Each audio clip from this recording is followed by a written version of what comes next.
Hello and welcome once again. I'm Ramesh Ramachandran and you're watching a special broadcast here on DD India. And I have with me a very special guest, Ambassador Taranjit Singh Sandhu. Ambassador Sandhu needs no introduction, but just for the benefit of viewers who might be tuning in from around the world, Ambassador Sandhu is the Indian ambassador to the US.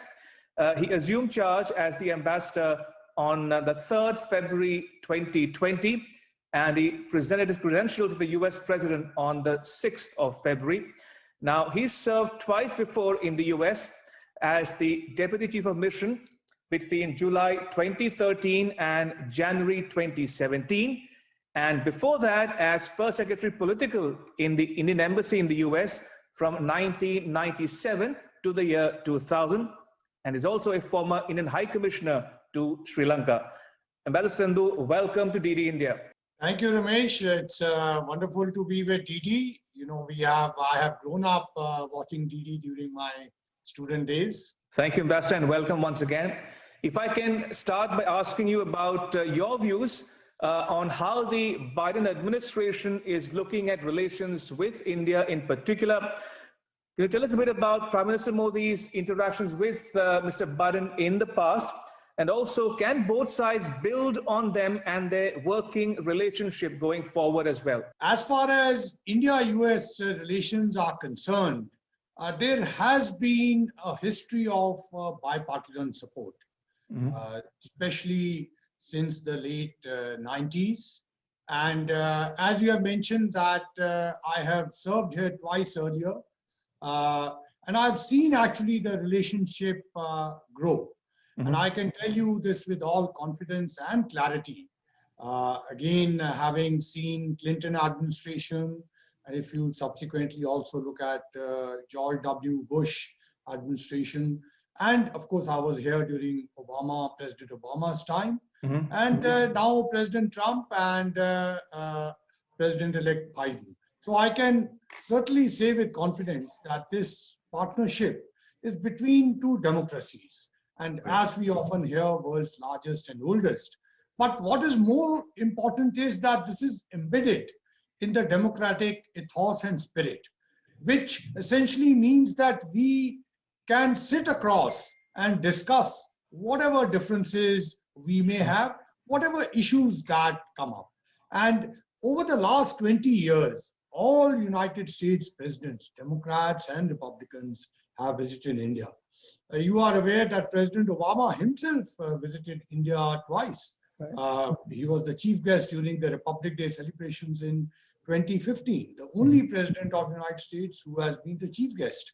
And Prime Minister Modi himself visited during Obama's presidency 4 times. So these are facts, these are very important, we should know. And also, in those visits, I want to underline Prime Minister Modi gave the historic address to the joint session in 2016. You can Google it and see it on YouTube. And you will see the kind of support, the strong support for India-US relations that was expressed. And mind it, all the leaders who are there today were very much present in the House, whether it's Speaker Nancy Pelosi or Senate Leader McConnell, all of them, you can see them. And President-elect Biden himself has been a great supporter of Indian relations. As a senator, as the vice president, he in fact co-chaired the special session which Prime Minister Modi attended. Then also in September 2014, when Prime Minister Modi came for his first visit, it was Vice President Biden who hosted a special lunch for him. So, and recently, please take a look at his op-ed in October, in which he has spoken about India, and also a special address on August 15 this year. Again, when President-elect has spoken about India. So, all in all, I want to mention is that India-US partnership is actually underpinned by a strong people-to-people ties, and this partnership will deepen. I'm optimistic about the future. And again, having served here long enough, I can say that India-US relations has so far been a fascinating journey indeed, but the best is yet to come. Indeed, the best is yet to come. Now, Ambassador Sandhu, on the 8th of November, we saw Prime Minister Modi tweet his congratulations to both Mr. Biden and Ms. Harris. And on the 17th of November, the two principals, Prime Minister Modi and President-elect Biden, had a telephone conversation. Now, everybody wants to know how that conversation went like. You know, in the absolutely right spirit of our democratic ethos, Prime Minister Modi was one of the earlier political leaders who had tweeted the congratulations. This conversation was very warm. Prime Minister conveyed India's commitment to working closely with President-elect to further strengthen the India-US strategic partnership. And they also discussed our shared priorities and concerns, some of which we'll get to discuss later: COVID-19 pandemic, economic recovery, clean energy, climate change, and cooperation in Indo-Pacific region. And they also touched upon the people-to-people ties, which is a bedrock of our India-US relations. And of course, it was another interesting part was Indian-American community is a source of strength, and Prime Minister conveyed his greetings to Kamala Harris as Vice President, and that is a moment of great pride and inspiration for us and the Indian American community. And during the conversation, they also recalled earlier what I have mentioned to you, the 2014 visit and 2016, in which President-elect was closely involved in. Ambassador Sandhu, now the India-US bilateral ties are described as a comprehensive global strategic partnership. Now, to help our viewers better understand the issues at play here, can you give us a broad overview of the India-US bilateral ties and where they stand today as we speak? So, Ramesh, you know, the relationship actually goes beyond just governments. You know, industry and business, think tanks, civil society, people-to-people linkages, all have an important role to play. And often you have heard that we are natural partners. There is a deep meaning to that. As I had earlier mentioned, there are shared values. There's democracy, rule of law, pluralism, all of them. They actually come together. So today you see there is increasing convergence in our bilateral, regional, and global issues. There is high level of political interaction in the last 2 decades. I've just mentioned to you that even in the earlier phase, when there was a democratic establishment with President Obama and Vice President Biden, Prime Minister had visited US in different issues at that time. The first visit, of course, was to Washington, D.C. and New York. The second was to San Francisco. The third was to Washington for the nuclear summit. And of course, the fourth, the famous historic visit in which Prime Minister also addressed the US Congress. So there has been a high-level interaction, but the best part is that today this is a multifaceted partnership. It's truly global, comprehensive, strategic, as we say. It's, of course, people-driven, it's people-centric, because the role of Indian-American community as a bridge, this is around 4 million people, it's very significant. And in addition, you know, in education, for example, we have more than 200,000 Indian students in United States, and most of them in the STEM areas. That's a priority for United States. It has been openly said. So all this has helped our knowledge partnership, you know, cooperation in technology, cutting edge innovation areas, all that has gone in. And of course, there is the economic partnership where we are already 150 billion in trade, US investments in India. There are at least 2,000 US companies. Every major Fortune 500 company has a presence. But interestingly, even 200 Indian companies, all the top companies, they have invested in United States and across all states. And I speak to a lot of governors, all of them bring this out. In fact, the Indian companies have created almost 125,000 jobs in United States. So there is no area of human endeavor where India and United States are not collaborating with each other at the moment. Absolutely. Brother Sandhu, the COVID-19 pandemic is one of the biggest challenges confronting the world today, both India and the US as well.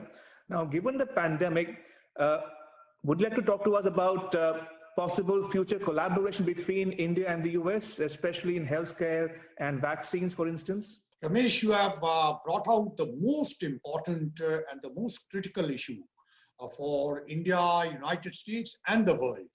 In fact, you would have already seen, it's a public knowledge now that the president-elect has clearly stated that this is the top priority.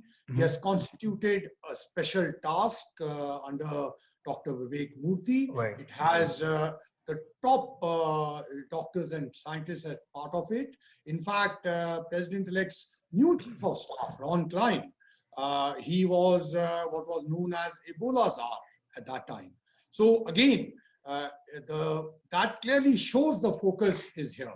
And as you are aware that Prime Minister Modi has reiterated the need for a vaccine that is accessible and affordable for the world. And India's pharmaceutical capabilities are now well recognized world over. Past several months, Indian industry has proved its mettle. The scale and speed in which manufacturing of vaccine and its delivery will be done, India can offer, will be actually key in ensuring universal public health. So we are willing to leverage our domestic vaccine manufacturing capacity, and we are also engaging international players.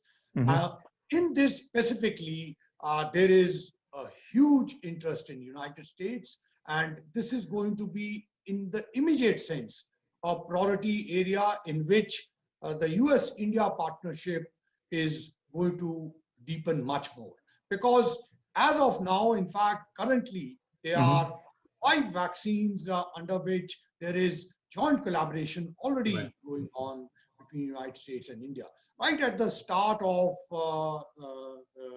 COVID, I recall in some of my interviews, I had underlined that do not underestimate the United States potential in research and development especially in the medicine area. And we have a proud history in which we collaborate very closely with them. In fact, there is an India-U.S. vaccine action program in which National Institute of Health and Indian Department of Biotechnology and also ICMR have been collaborating. So right from the start, particularly for COVID, our scientists and institutions have been actively engaged in exchange of information, in co-production. And as I have told you, that there is a lot in the health sector, in pharma, basic research, vaccines, diagnostics, devices, telemedicine, hospital administration.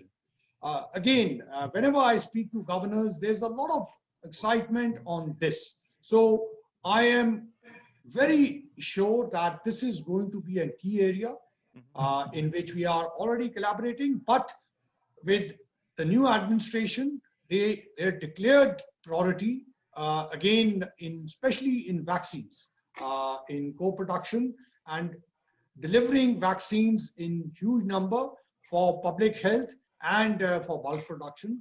India and US are going to be very, very strong partners. Absolutely. And Mr. Sandhu, Mr. Biden has identified 4 priorities. COVID-19 pandemic was one of them. The other priority for him is economic recovery. Now, in that context, how can India and the US work together or collaborate to expedite economic recovery, number one? And number 2, can the 2 countries collaborate on the global shifting of supply chains? The unprecedented COVID has actually struck deep impact on the global economies. So United States and India have very much been impacted by that. And that's where lies the importance of what you have said, that United States and India are working together in economic recovery. This was one of the issues also which was raised during the telephone conversation between the two leaders. Because India's growth, the huge potential of the growth of the world in future is coming from India. And this will not be just in India's own interest. India's recovery and resilience has the potential actually to shape the global growth trajectory. And actually, on the second issue, even before the pandemic, we could see a shift taking place in global supply chains due to geopolitical tensions. Right. But this disruption of supply chains during the pandemic has underlined and hastened this shift. Now, countries and companies are actually looking at de-risking the supply chains by either reshoring, shifting production lines to other low-cost manufacturing hubs. And in that, there's also shift to digital, as we are closely watching in workspace, education, health. So it's quite clear that innovation and digital technology will be key to the future growth, as different sectors are embracing digital to redefine their operations. And India is amongst the countries that is looking to attract FDI, in this global shift. As we know, more than $38 billion have already been invested in India during this COVID period. And, we have a very robust economic partnership with the United States. And in that, we very strongly feel that there is a great opportunity for shifting the supply chain. There is excitement in India. And another reason which is attracting the US companies is that we have been very reliable partners during this crisis. We have ensured supply chain continue to function, particularly in the critical areas of medicines. We have gone ahead and supplied. In fact, just as much as last month, we supplied 1.8 billion PPEs to the city of Philadelphia. Similarly, there are many, many more examples. And also what the US companies have noted is that, to boost the confidence of the investors, the government is taking a series of reforms focusing on land, labor, liquidity, and laws, if I can club them together. And you have seen that we have also come out with incentive schemes for promotion of manufacturing in electron components, semiconductors, modified electronic manufacturing cluster schemes have been announced. And today, Apple, Samsung, Foxconn, these are some of the ones who are looking for early investments in India. So moving quickly, the government has announced further incentives in specific 10 sectors, which you are well aware of. And we are certainly attracting investments in areas of core competency, especially cutting edge technology, so that there are economies of scale. And in that sense, India, of course, additionally is one of the fastest digitizing countries in the world. Right. And we have a largest mobile and internet subscriber space. So all these factors are coming in together and attracting the international capital to come and invest in India. And the Prime Minister has led right from March itself, pushing everybody to focus on putting out the red carpet. And that has been noticed by the international production companies. And as I mentioned to you, already 40 billions have come in, but much more will come in. So we remain very optimistic on that. Indeed. So we've discussed, Ambassador, the two priorities of Mr. Biden, COVID-19 pandemic and economic recovery. Our third priority for him is climate change.